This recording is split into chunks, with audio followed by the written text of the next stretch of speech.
अस्सलाम वालेकुम एवरीवन। बात करते हैं यहाँ पर मार्केट को लेकर के मार्केट की क्या अपडेट और मार्केट में चल क्या रहा है। सो गाइस, आज है 1 दिसंबर और दिसंबर का स्टार्ट होते ही मार्केट फिर से लालो लाल हो चुकी है। अक्टूबर भी हमारे पास लालो लाल रहा है, नवंबर भी लालो लाल रहा है और दिसंबर का स्टार्ट भी हमें यहाँ पर लालो लाल ही देखने को मिल रहा है।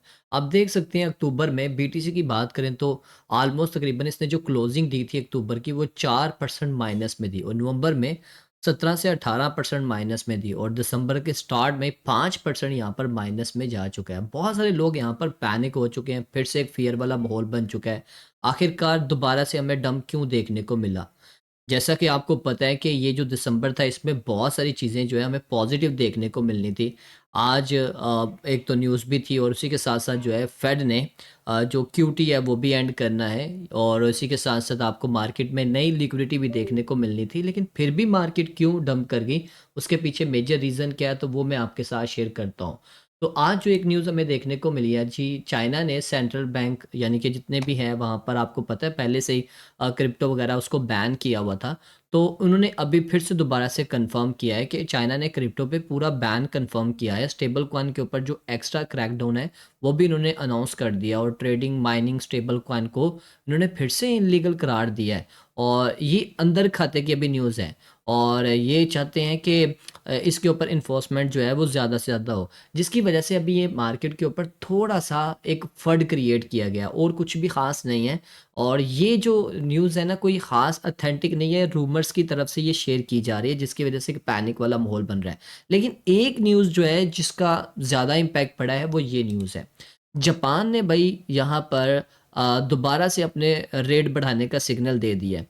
अब ये रेट बढ़ाने का मतलब ये है कि वो अपनी यील्ड जो है वो इंक्रीज़ करने चाह रहा है।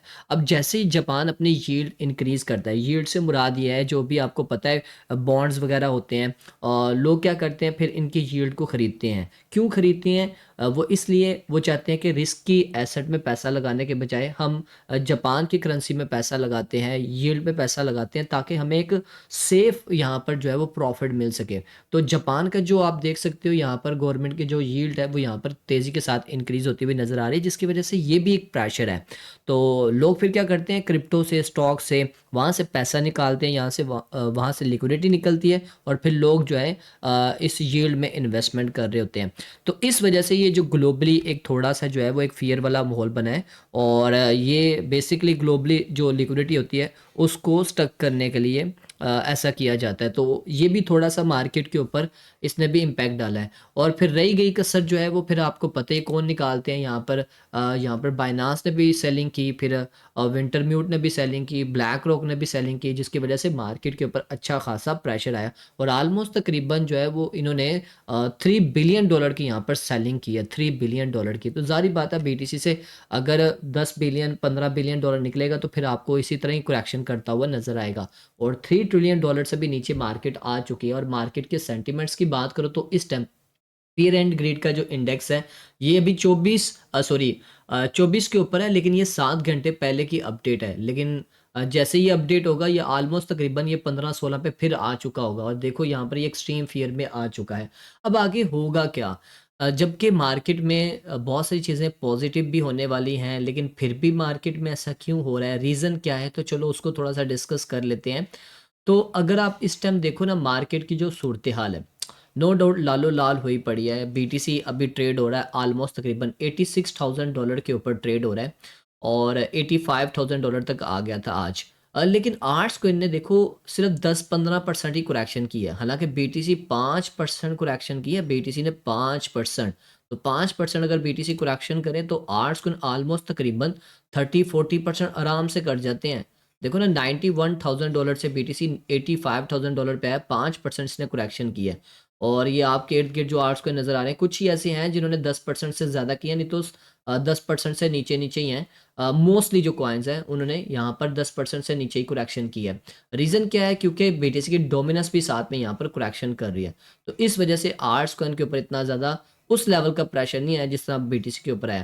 खैर अब बीटीसी आगे क्या करेगा और मार्केट में नेक्स्ट क्या होगा? तो पहले मैं आपको बता दूँ ये जो वीक है ना 1 दिसंबर से लेके 5 दिसंबर ये मार्केट के लिए काफ़ी वोलेटाइल रहने वाला है। आज न्यूज़ आएगी आईएसएम मैन्युफैक्चरिंग की और ये न्यूज़ भी इम्पैक्ट डालेगी। अगर तो ये डाटा जो है हमें यहाँ पर पॉजिटिव देखने को मिला, अगर ये 50 से ऊपर हुआ तो इसका मतलब है डॉलर जो है इकॉनमी उनकी स्ट्रॉन्ग हो रही है, ग्रोथ हो रही है वहाँ पर, जो कि बिटकॉइन और गोल्ड और क्रिप्टो के लिए ओवरऑल के लिए वो एक नेगेटिव है। अगर तो यहाँ पर ये डाटा कम आता है यानी कि नीचे होगा तो इसका मतलब है स्लो डाउन है, रिसेशन आने के चांसेस हैं। तो ये डाटा भी इम्पैक्ट डालेगा। 8 बजे न्यूज़ आएगी और फिर कल जो है फेड चेयर पॉल की स्पीक भी है, और स्पीक में आपको पता ही है उसने क्या बात करनी है। वो उसने वही जो लास्ट में उसने बैलेंस शीट शेयर की थी, आपको याद होगा मैंने वीडियो भी बनाई थी। उसमें उस बैलेंस शीट में इसने क्या किया? कुछ भी नहीं किया, न्यूट्रल रखी है। ना उसने इंक्रीज़ किया है, ना ही उसने डिक्रीज़ किया, न्यूट्रल थी।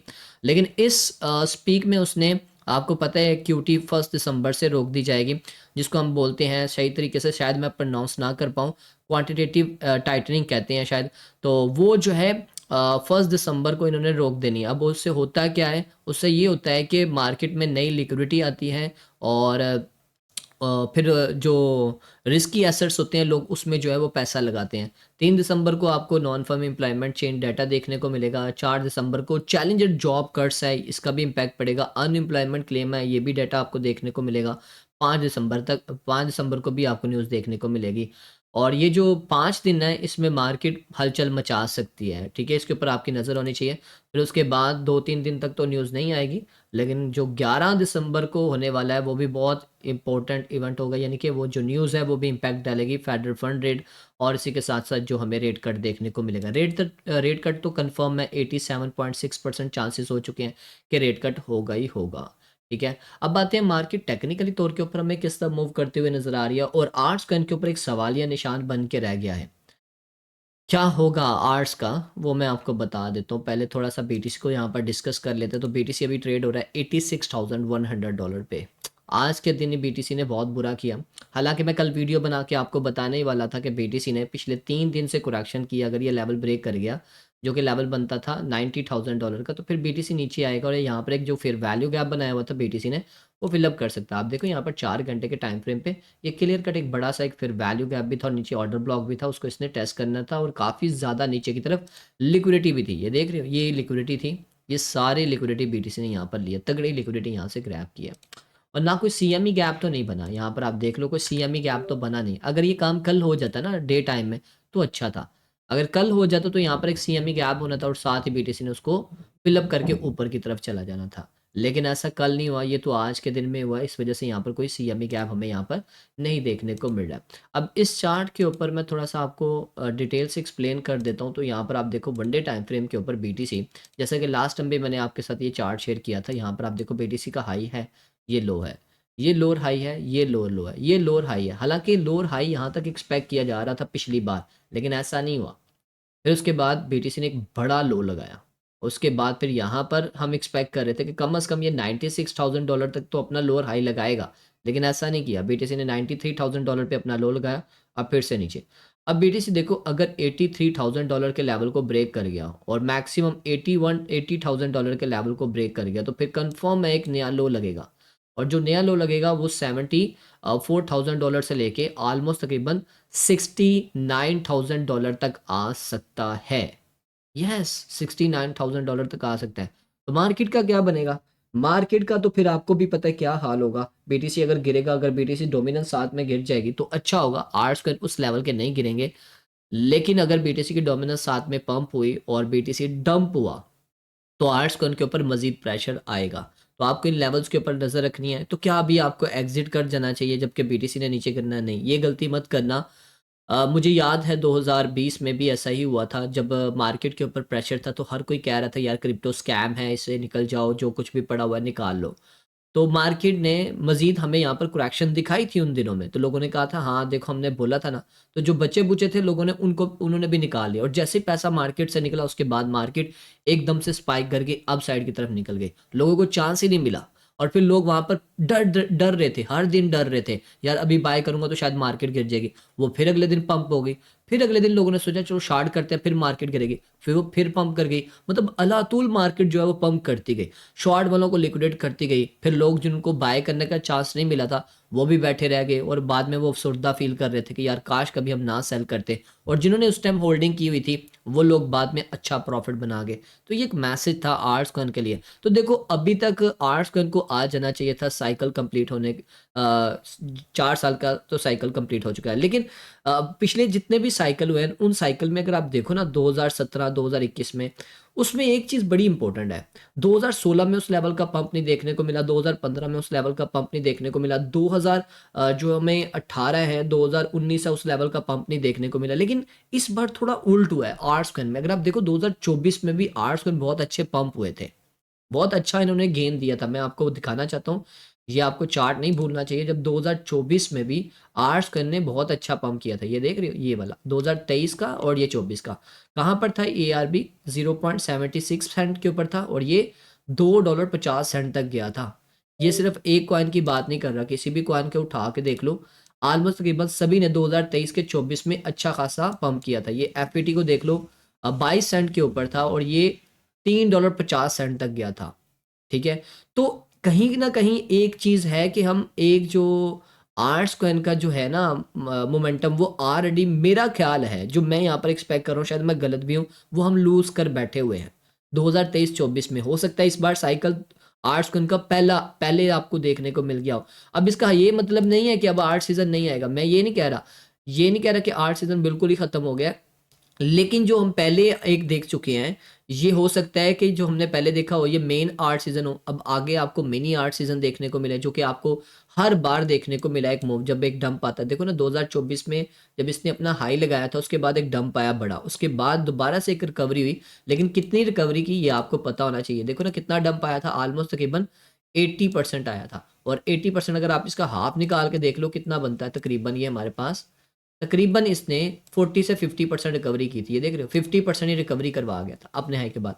तो अभी से भी अगर आप देखो जब से ये डंप आया है दिसंबर का, अगर आप काउंट कर लो दिसंबर में हमें डंप देखने को मिला है, तो अगर हम यहाँ पर 50% भी लेके चलते हैं तो 50% कम अज कम यहाँ पर एग्जाम्पल है, तो ये इस लेवल तक तो आएगा एफ ऑलमोस्ट तकरीबन $1.20 पे। इसी तरह बाकियों को भी देख लो, ये इतनी रिकवरी तो करेंगे अपने लो से, जो इनका आखिरी लो लगेगा बड़ा भी लगा तो जो जैसे बीटीसी का मैंने बता दिया वो फाइनल लो होगा। अगर हुआ ऐसा तो यहाँ तक तो हम एक्सपेक्ट कर सकते हैं कि हमारे आर्ट्स को रिकवर होंगे। इससे ज़्यादा भी मैं एक्सपेक्ट नहीं कर रहा, मैं आपको रियलिटी बता रहा हूँ, मैं आपको वो चीज़ें बता रहा हूँ जो है, क्योंकि जो चीज़ें ऑब्जर्व की हैं हमने कई महीने लगाकर, वो चीज़ें मैं आपको बताना चाह रहा था कई दिनों से, लेकिन मैं चाह रहा था कि एक सही टाइम के इंतज़ार पे मैं आपको बताऊं। जैसे कि अब देख लो ARB, ये अब कितनी को रिकवरी कर जाएगा, बड़ी भी रिकवरी की तो इसने ऑलमोस्ट तकरीबन 71 सेंट तक कर सकता है। मैं गलत भी हो सकता हूँ यहाँ पर मैं गलत भी हो सकता हूँ। अगर हम ऑलरेडी अगर ये रैली मिस कर चुके हैं,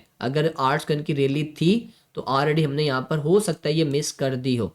अब मैं यहाँ पर आपको किसी को भी पैनिक नहीं कर रहा, किसी को डरा नहीं रहा, लेकिन फिल वक्त के लिए हम इतना ही माइंड लेके चलेंगे, इससे ज़्यादा भी एक्सपेक्ट नहीं कर सकते। हाँ उस वक्त मार्केट के अगर सेंटीमेंट्स चेंज होते हैं, मार्केट सारी चीज़ें चेंज करती हुई नज़र आती है, तो फिर हम यहाँ पर एक्सपेक्ट कर सकते हैं कि इससे ज़्यादा हमें आर्ट्स को गेन करते हुए नजर आएंगे। फिल वक्त के लिए हम इतना ही एक्सपेक्ट कर सकते हैं, ठीक है। बाकी जिन्होंने देखो ये वो लोग होंगे जिनकी यहाँ पर रिकवरी भी हो जाएगी, जिन्होंने लास्ट दिसंबर में जनवरी में जिन्होंने बाइंग की थी वो लोग सब लोग रिकवर हो जाएंगे, और जिन्होंने अप्रैल मई जून जुलाई अगस्त में जिसने भी बाइंग की थी वो सब लोग प्रॉफिट में आएंगे, वो सब लोग प्रॉफिट में आएंगे। याद रखना, ये मत समझना कि आप लोग प्रॉफिट में नहीं आओगे, आप प्रॉफिट में आ जाओगे।